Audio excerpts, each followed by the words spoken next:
열왕기하 6장 24절에서 33절까지 말씀입니다.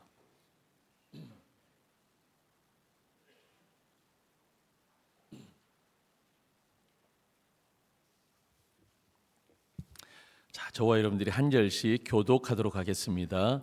이후에 아람 왕 벳하단이 그의 온 군대를 모아 올라와서 사마리아를 에워싸니 아람 사람이 사마리아를 에워싸므로 성중이 크게 줄여서 나귀머리 하나에 은 80세겔이요 비둘기똥 4분의 1 값에 은 5세겔이라 하니 이스라엘 왕이 성 위로 지나갈 때에 한 여인이 외쳐 이르되 나의 주 왕이여 도우소서.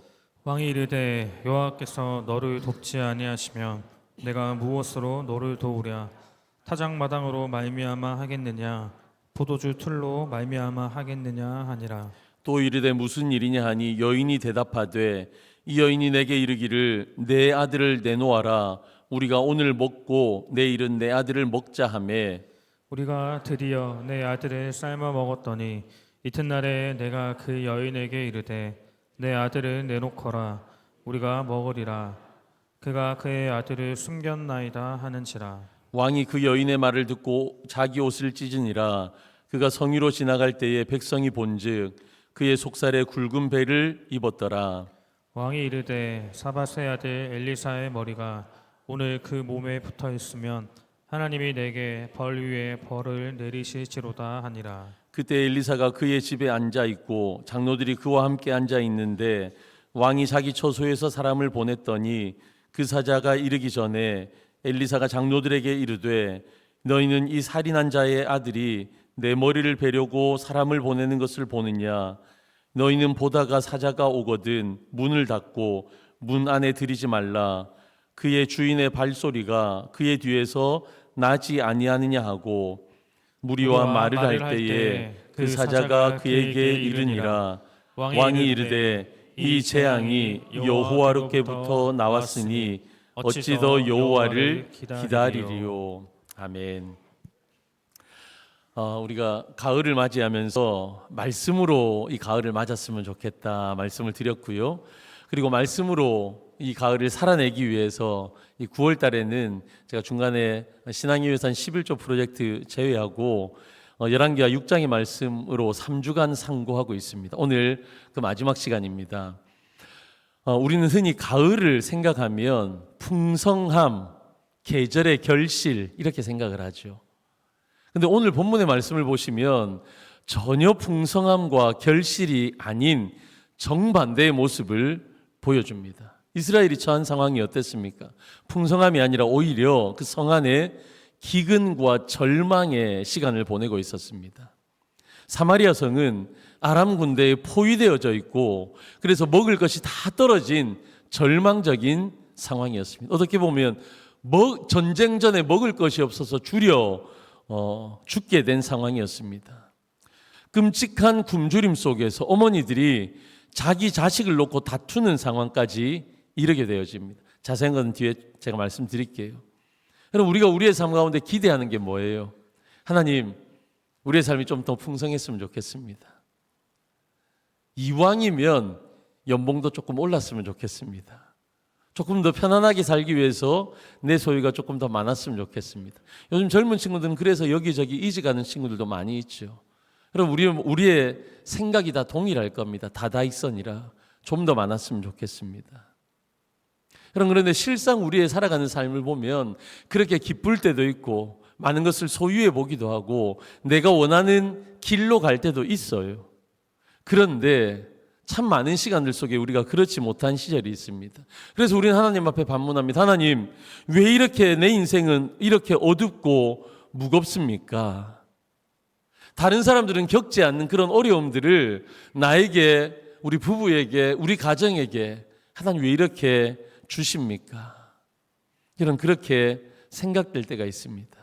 그런데 여러분, 오늘 말씀은 우리에게 분명한 메시지를 주십니다. 우리가 살아가는 인생 속에서 닫힌 길이, 막힌 길이 있을 수 있다. 그런 현실이 우리 가운데 있을 수 있다. 그러나 그때에 믿음의 눈을 열어야 된다. 믿음의 눈을 열어 우리의 시선이 어디로 향해지느냐, 분명한 메시지를 우리 가운데 주고 계십니다. 첫 번째로요, 우리 가운데 막힌 길이 우리 속에 있을 수 있습니다. 그런데 막힌 길 속에서 드러나는 믿음의 시험이 있는 것을 우리가 반드시 알아야 됩니다. 이건요, 죽자고 주시는 그런 상황이 아니라 믿음의 시험입니다. 믿음의 시험.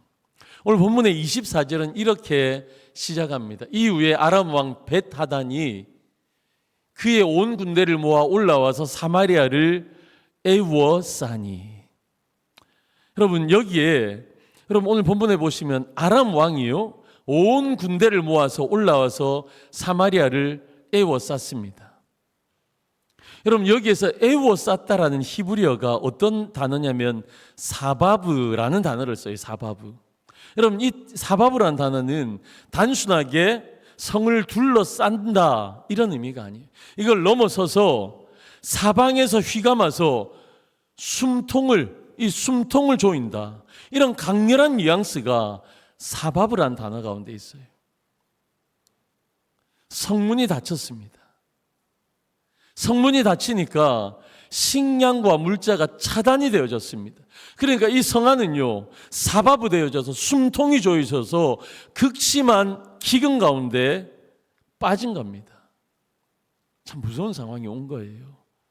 근데 이 상황이, 진짜 이런 상황이 왔는데 이 상황을 25절에는 이렇게 결과를 설명해 주십니다. 우리 같이 한번 읽어봅니다. 시작.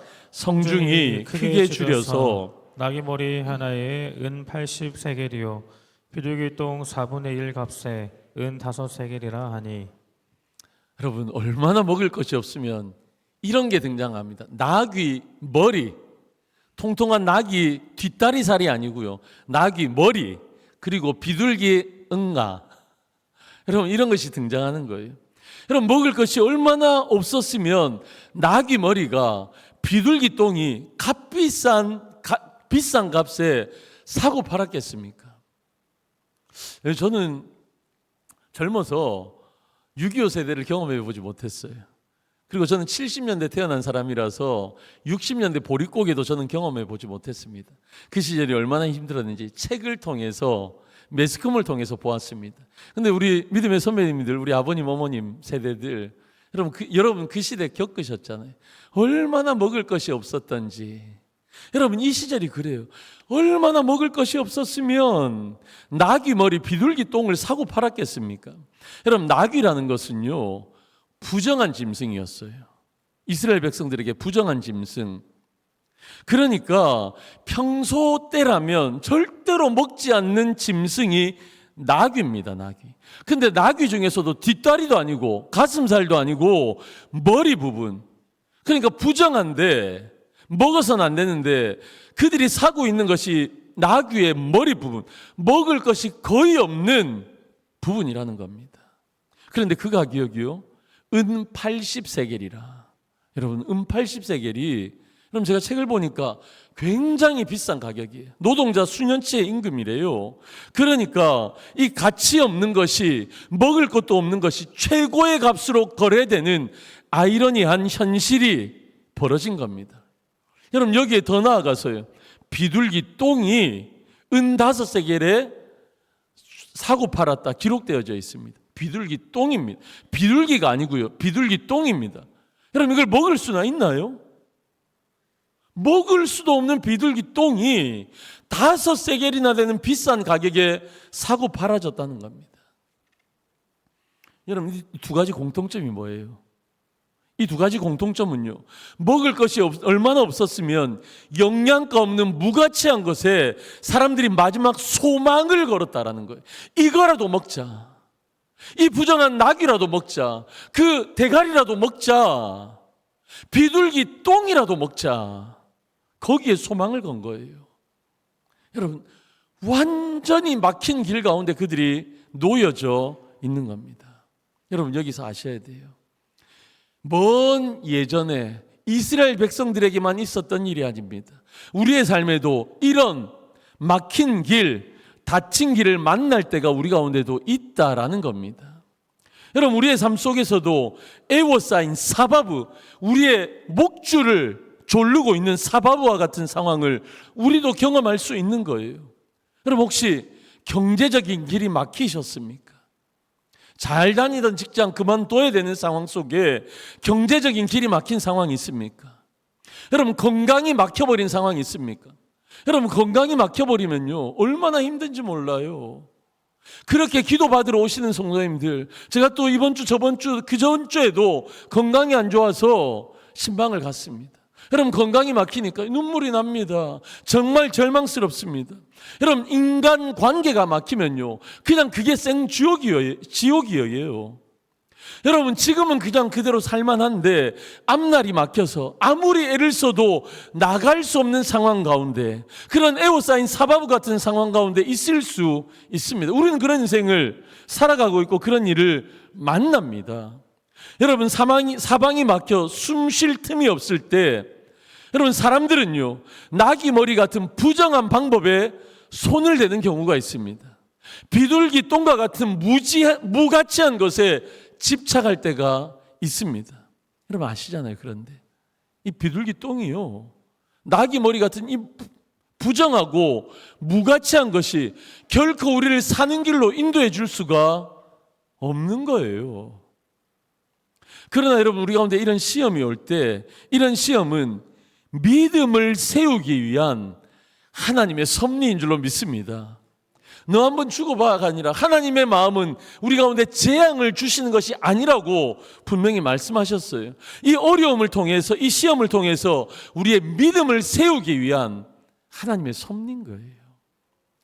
막힌 길을 통해서 이 어려운 주어진 상황을 통해서 내가 정말 하나님을 의지하고 있는가? 아니면 세상적인 방법을 의지하고 있는가? 하나님께서 여지없이 드러내세요. 나도 알고 너도 알 수 있도록 하나님께서 그렇게 주신 겁니다. 여러분 야고보서 1장 2절과 3절 우리 같이 한번 읽어봅니다. 시작. 내 형제들아 너희가 여러 가지 시험을 당하거든 온전히 기쁘게 여기라. 이는 너희 믿음의 실현이 인내를 만들어내는 줄 너희가 알미라. 아멘. 여러분 우리 가운데 시험이 올 수 있어요. 정말 힘든 시험이 올 수 있어요. 내 힘으로 어떻게 감당할 수 없는 시험이 올 수 있어요. 그런데 그 시험을 당하거든 뭐라고요? 불평하고 원망하는 게 아닙니다. 다른 방법을 자꾸 찾는 게 아닙니다. 여러분 그럴 때 온전히 기쁘게 여기라 말씀하십니다.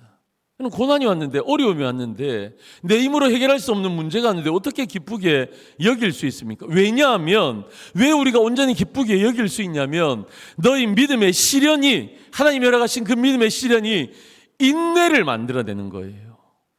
참고 견디는 마음을 주시는 거예요. 그래서 그 가운데 소망을 보고 하나님을 볼 수 있도록 하나님의 방법을 볼 수 있도록 하시는 겁니다. 하나님은 막힌 길을 통해 우리의 믿음을 연단시켜 나가시고 인내를 빚어가시는 겁니다. 그래서 더 큰 믿음을 우리 가운데 주시는 줄로 믿습니다. 아멘이십니까? 여러분 그래서 우리 가운데 주어진 절망의 현실은 여러분 기억하셔야 돼요. 이 절망의 현실은 무엇을 향해 가고 있는 길입니다. 그것이 무엇이냐? 하나님을 향한 소망으로 이어지는 길이라는 것입니다. 제가 이 이유를 설명을 드려볼까요? 오늘 본문 28절 이하에 충격적인 장면이 나옵니다.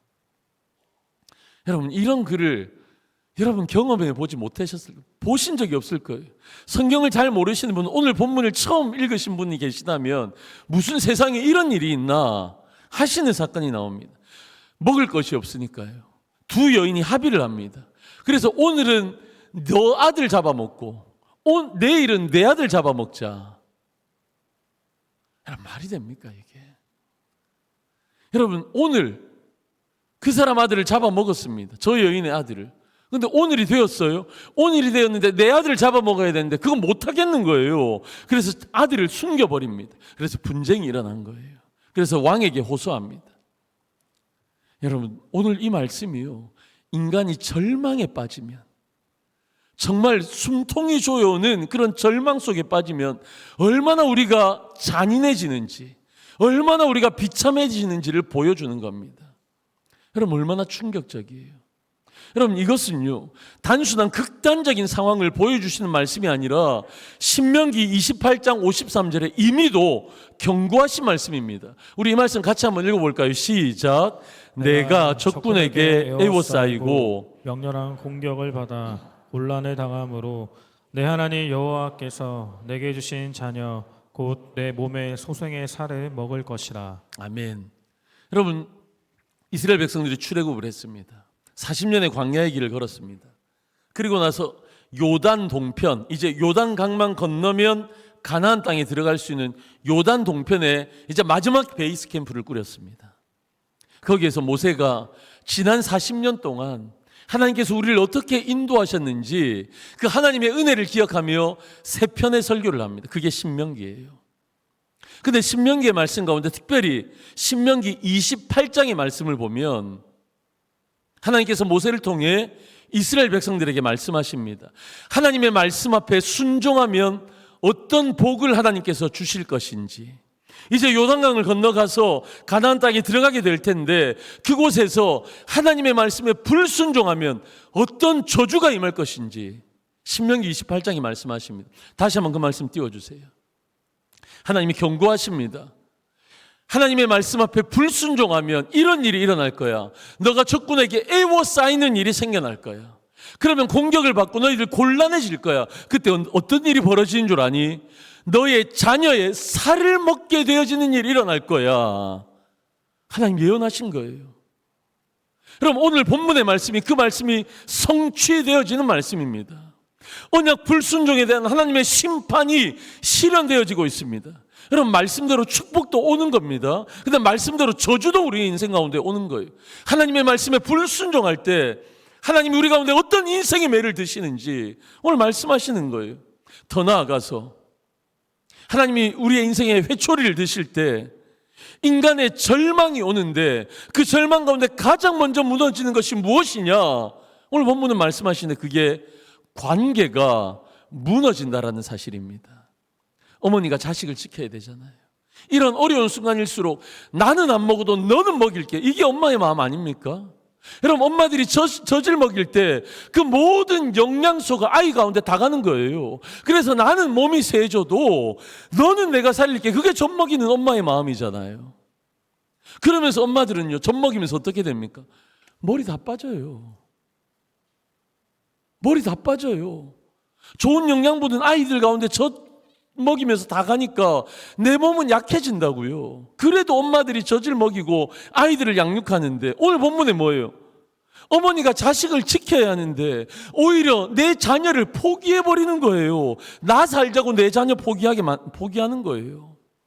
여러분, 오늘날 우리의 삶도 그런 거예요. 절망 앞에 서면 내가 대단한 줄 아십니까? 그렇지 않아요. 진짜 절망 앞에 서면 가장 먼저 무너지는 것이 있는데 그것이 공동체예요. 가까운 공동체, 가정이 무너져요. 우리의 교회 공동체가 무너져요. 여러분, 절망 앞에 서면 부부가 갈등하기 시작합니다. 그때 오히려 마음을 하나로 모으고 기도함으로 하나님 앞에 나아가야 되는데 부부 안에 먼저 갈등이 생기는 거예요. 부모와 자녀가 먼저 서로 상처를 주고받기도 합니다. 교회 안에서요, 사랑이 자꾸만 식어져 가는 거예요. 여러분, 그러나 말씀은 오늘 우리에게 질문하십니다. 절망 앞에서 관계를 파괴할 것인가? 아니면 우리의 관계를 절망 앞에서 보호할 것인가? 절망의 현실은 인간의 한계를 드러냅니다.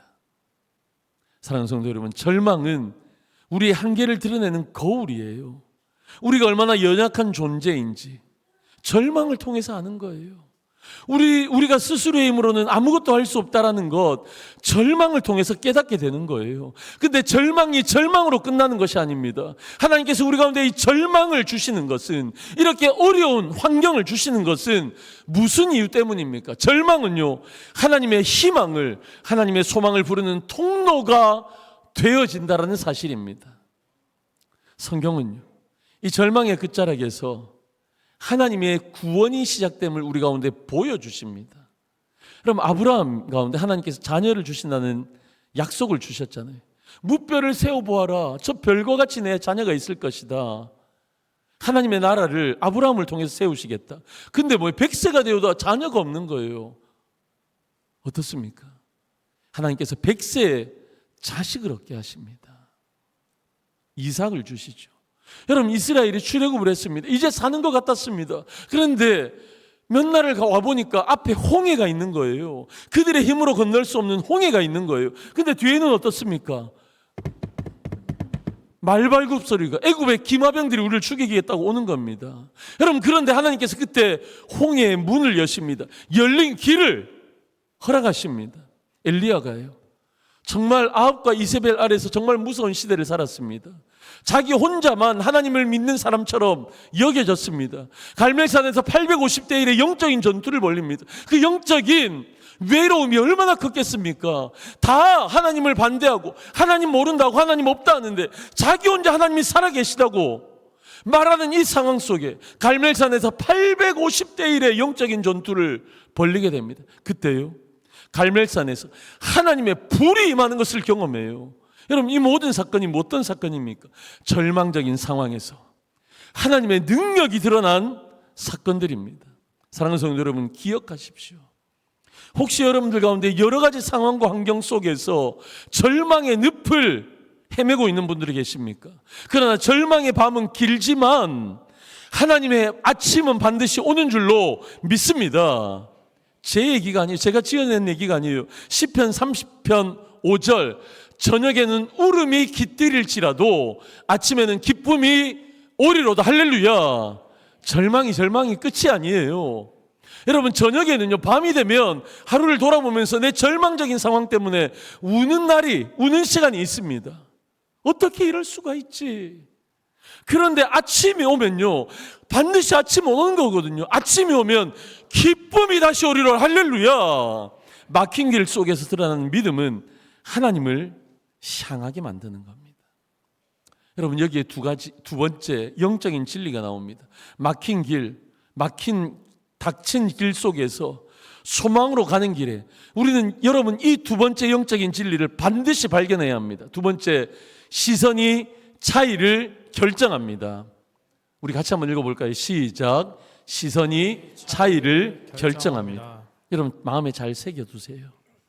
우리의 시선이 어디에 있느냐에 따라서 우리의 삶의 차이가 결정되는 겁니다. 오늘 본문에 보시면 두 사람이 나오는데 이 두 사람의 시선의 차이가 등장합니다. 한 사람은요, 첫 번째는 왕입니다. 왕의 시선은 현실만 보고 있어요. 현실만 보고 있어요. 왕이 들은 현실이 뭐예요? 왕이 본 현실이 뭡니까? 28절과 29절입니다. 또 이르되 무슨 일이냐 하니 여인이 대답하되 이 여인이 나에게 이르기를 너 아들을 내놓아라. 우리가 오늘 먹고 내일은 내 아들을 먹자 하며 우리가 드디어 내 아들을 삶아 먹었더니 이튿날에 다음 날에 내가 그 여인에게 이르되 너 아들을 내놓아라. 우리가 먹으리라 하나 그가 그의 아들을 숨겼나이다 하는지라. 여러분, 이것이 왕이 보고 들은 현실입니다. 현실에 먹을 것이 없어서 여러분, 아들 잡아먹는 거예요. 어제는 내 아들 잡아먹었으니까 오늘은 너 아들 잡아먹자라는 겁니다. 이 현실을 왕이 들은 거예요. 그랬더니 오늘 30절과 31절에 왕의 반응이 나옵니다. 왕이 그 여인의 말을 듣고 자기 옷을 찢으니라. 그가 성위로 지나갈 때 백성이 본즉 그의 속살에 굵은 배를 입었더라. 그래야죠. 왕이면 이래야죠. 여러분, 나라가 먹고 살 수가 없는 거예요. 그러니까 심지어 아들 잡아먹은 그런 현실 속에 있는데 지도자라면 자기 옷 찢어야죠. 굵은 배옷 입어야죠. 여러분, 왕은요, 이 비극적인 이야기를 듣고 옷을 찢었습니다. 구약에서 옷을 찢었다라는 행위는요, 큰 슬픔을 나타낼 때, 큰 분노를 나타낼 때, 때로는 하나님 앞에 회개할 때 여러분, 옷을 찢었습니다. 왕이요, 그 옷을 찢고 보니까 그 안에 굵은 베옷을 입었다. 굵은 베옷을 입었다라는 구약에 이런 상징이 있습니다. 금식과 애통의 상징입니다. 회개하는 것의 상징입니다. 그래야죠. 근데 문제가 뭔 줄 아세요? 왕의 이 회개는요, 형식적이었다라는 겁니다. 왕은 실제로 하나님께 자기의 마음을 돌이키지 않았습니다. 이 백성의 이 죄가 나의 죄인 줄로 알고 진정한 회개가 아니라 입술에 보여주기 위한 형식적인 회개였다라는 것입니다. 왜 그런 줄 아세요? 31절 왕이 이르되 사밧의 아들 엘리사의 머리가 오늘 그 몸에 붙어 있으면 하나님이 내게 벌 위에 벌을 내리실지로다 하니라. 여러분 저게 무슨 표현이에요? 엘리사의 머리가 오늘 그 몸에 붙어 있으면 여러분 그건 살아있다는 거죠. 그러니까 뭐예요? 오늘 내가 엘리사를 죽이겠다. 뭐예요? 모든 이 아픔과 슬픔과 고통의 상황을 엘리사에게 돌리는 겁니다. 여러분 진정한 회개가 있다면 이런 말 할 수 없어요. 진정한 회개는요, 나를 돌아보는 거예요. 자꾸 남 탓하는 거 아닙니다. 남의 허물 들춰내고 너가 이래서 이래, 부부 안에도 당신 이러니까 우리 새끼가 이렇게 컸지, 그게 아니라는 거예요. 교회 안에서도 뭔가 문제가 생기면 나를 보는 것이 아니라 다른 누구 집사님, 누구 장로님, 누구 권사님, 목사님 보면서 당신이 그렇게 잘못했어. 진정한 회개가 있으면 그럴 수 없다는 겁니다. 여러분, 그러니 진정한 회개가 없으니 왕은 엘리야에게 탓을 돌리고 엘리야를 죽이겠다 합니다. 왕의 시선은요, 사실에 멈추어져 있습니다. 이 현실에 멈추어져 있습니다. 그래서 결국 그의 생각은 무엇입니까? 현실을 바라보니까 아무런 소망이 없으니까 하나님을 바라보면서 하나님이 무능하시다 생각한 거고요. 그래서 하나님의 선지자를 죽여야 되겠다 생각을 한 거예요. 여러분, 이것이 불신앙의 시선입니다. 여러분, 같은 현실을 마주했지만 엘리사는 어땠습니까? 하나님께서 반드시 우리를 구원하실 것이다. 왕과는 다른 시선이 있었어요. 그래서 여러분 이거 같이 한번 읽어볼까요? 시작. 엘리사는 하나님의 말씀을 바라봅니다. 이것이 절망 속에서 가진 소망의 시선입니다. 똑같은 걸 봤어요. 근데 한 사람은 현실만 보고 낙심하고 다른 사람에게 탓을 돌리고, 또 다른 한 사람 엘리사는요, 하나님을 바라본 거예요. 하나님의 말씀을 바라본 거예요. 이것이 엘리사 안에 있었던 소망의 시선입니다. 그는 절망 속에서도 말씀을 통해 상황을 해석한 겁니다. 여러분, 그래서 하나님을 바라보고 하나님의 말씀을 붙드는 자에게 하나님은 분명히 말씀하시거든요. 이어지는 7장 1절에 이런 말씀이 나옵니다. 엘리사가 이르되 여호와의 말씀을 들을지어다. 여호와께서 이르시되 내일 이맘때에 사마리아 성문에서 고운 밀가루 한 스아를 한 세겔로 매매하고 보리 두 스아를 한 세겔로 매매하리라 하셨느니라. 할렐루야.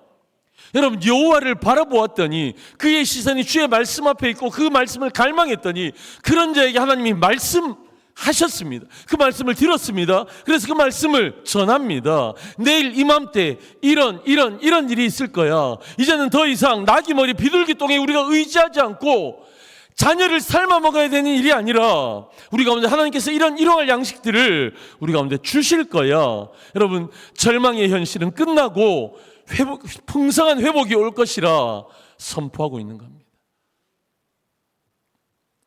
엘리사의 시선은 그 현실 자체보다 그 현실 위에 역사하시는 하나님의 말씀에 고정되어 있었던 겁니다. 여러분, 오늘 본문의 말씀을 찬찬히 한번 보십시오. 절망을 묘사하는 단어들로 가득 찹니다. 한번 볼까요? 애워싸니라. 애워싼 거예요. 숨통을 조이는 포위 속에 있었습니다. 절망적이죠. 나귀 머리 비둘기똥, 부정하고 무가치한 것, 그리고 무의미한 것에 그들의 생명을 걸어야 되는 그런 상황 속에 그들이 있었습니다. 옷을 찢어야만 하는, 지도자가 옷을 찢어야만 하는 그런 상황에 있었어요. 근데요, 옷을 찢었는데 어때요? 외식적인 회개를 지도자가 하고 있는 겁니다. 여러분, 지도자가 얼마나 중요한지 아십니까? 오늘 박유현 장로님이 저를 위해서 기도해 주셨는데 저 아멘 했습니다. 여러분, 어떤 대기업 회장님이요, 그런 얘기했잖아요. 이제 시대는 한 사람이 20만 명, 30만 명을 먹여 살리는 시대다. 여러분, 그만큼 지도자가 중요해요. 지도자를 위해서 기도해야 돼요. 여러분, 지도자가 그만큼 중요한데 이 시대의 지도자가 어땠습니까? 옷을 찢기는 찢었는데 형식적인 외식적인 회개를 하고 있었던 정말 절망적인 상황이었습니다. 여러분, 이 표현들이 보시면 모두가 절망을 향해 가고 있는 표현들입니다. 그러나 오늘 본문은 절망의 언어로 끝내지 않습니다. 절망의 언어는 소망의 하나님을 드러낼 배경일 뿐이라는 것입니다. 같이 보실까요? 포위 속에 있다. 목줄을, 숨통을 조이고 있는 거예요. 근데 이 포위 속에 있는 절망이 어떤 소망을 가지게 합니까? 하나님은 길을 예비하신다는 소망을 갖게 하는 거예요. 부정과 무가치가 있었습니다. 여러분, 이것은요, 하나님은 참된 양식을 준비하는 것이라 말씀하시는 거예요. 관계가 무너졌어요. 엄마가 자녀 잡아먹네요. 관계가 완전히 무너졌어요. 이 관계가 무너진 것이 어디로 나아가는 겁니까? 하나님의 회복이 시작되어진 것을 말씀하시는 거예요. 지도자의 무능, 소망이 없어요. 절망적입니다. 지도자가 뭘 잘해서 나라를 바꿔야 되는데 지도자의 무능은 여러분 오히려 무엇을 드러내시는 겁니까? 하나님의 주권은 멈추지 않고 있다라는 것을 말씀하시는 소망의 메시지인 거예요. 사랑하는 성도 여러분, 낙심할 필요가 없어요. 건강이 조금 약하십니까? 약 먹고 병원 가고 안 되면 수술해서 다시 일어나면 되는 거예요. 관계가 무너졌습니까? 그것보다 더 무너질 관계가 어디 있어요? 이제부터는 새로운 만남들, 새로운 역사들이 시작되는 거예요. 지도자가 무능합니까? 소망이 없습니까? 절망이 없습니까? 아니요. 진정한 지도자이신 하나님이 이제는 일하실 때라는 것입니다. 다치고 막힌 순간이라도 낙심할 이유가 없어요. 왜냐하면 우리는 포기할 만한 상황이지만 하나님은 여전히 일하고 계시기 때문입니다. 사랑하는 성도 여러분, 오늘 본문은요, 이스라엘의 죄로 인해서 하나님이 매를 드신 내용입니다. 신명기 28장에 하나님의 말씀에 불순종할 때 오는 저주, 하나님의 매, 그것이 여실히 드러난 사건입니다. 그런데 왜 하나님 우리에게 매를 드시는 거예요? 이유가 있을 거 아니에요. 하나님이 우리의 인생 가운데 매를 드셨다라는 것은요, 저주가 아닙니다. 내가 뭘 잘못했나? 그래서 하나님 나를 저주하시나? 그게 아니에요. 하나님이 매를 드시는 건요, 진짜 하나님의 사랑을 표현하고 하시는 겁니다. 내가 이렇게 하라고 말했는데 넌 이거 듣지를 않네. 왜 그러니? 그러시면서 우리를 포기하는 것이 아니라 내가 그럼에도 불구하고 너를 포기하지 못하겠다는 사랑이 하나님의 매에 있는 거예요. 하나님이 매를 드시는 환란이 우리에게 오면 우리가 보지 못하는 두 가지를 발견합니다. 첫 번째가 뭐냐? 보이지 않던 눈이 열려서 바라보게 되는 첫 번째, 내가 진짜 무능한 사람이구나. 내가 진짜 연약한 사람이구나. 내 힘으로는 도저히 할 수가 없구나. 뭐예요?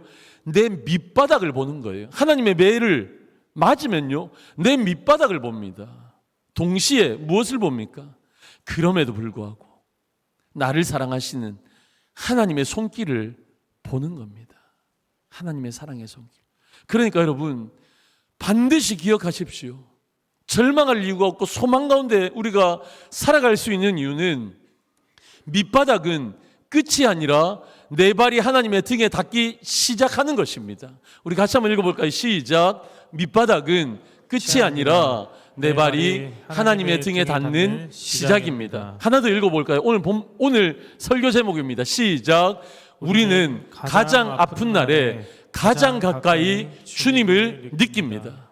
여러분, 광야에서 세미한 하나님의 음성을 듣는 거예요.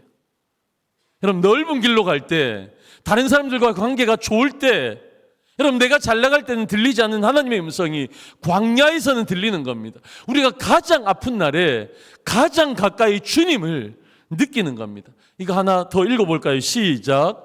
절망의 순간에 믿음의 사람은 현실을 보되 말씀으로 해석합니다. 절망의 순간 우리 믿는 사람들 가운데도 올 수 있어요. 그러나 믿음의 사람의 반응은 다릅니다. 현실을 우리도 동일하게 세상 사람들처럼 믿음 없는 사람들처럼 봅니다. 그러나 그것을요, 그 현실을 말씀으로 재해석해내는 것입니다. 사랑하는 성도 여러분, 우리는 가을을 맞이하면서 풍성함을 기대합니다. 좀 더 좋은 일이 있었으면 좋겠다 생각합니다.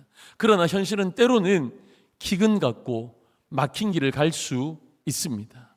이 가을 우리 사랑하는 성도 여러분, 믿음의 시선으로 절망을 해석하시기를 주님의 이름으로 축원합니다. 우리의 시선이요, 세상 현실에 있으면 안 돼요. 자꾸 사람 보면 안 돼요.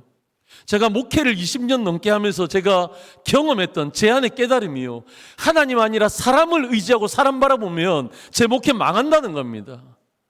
여러분, 그러나 하나님 바라보면 어떤 어려움도 이겨낼 수 있다는 것이 제가 목회 25년을 넘어가면서 제가 하나님 앞에서 배운 겁니다. 우리의 시선을 하나님께 고정해야 합니다. 우리 믿음의 시선으로 절망을 해석해낼 줄 알아야 합니다. 그러면 우리의 삶 가운데 절망이 아니라 소망의 삶을 살아갈 줄로 믿습니다.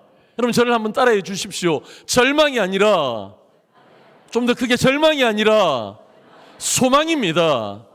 소망의 하나님을 바라보겠습니다. 할렐루야.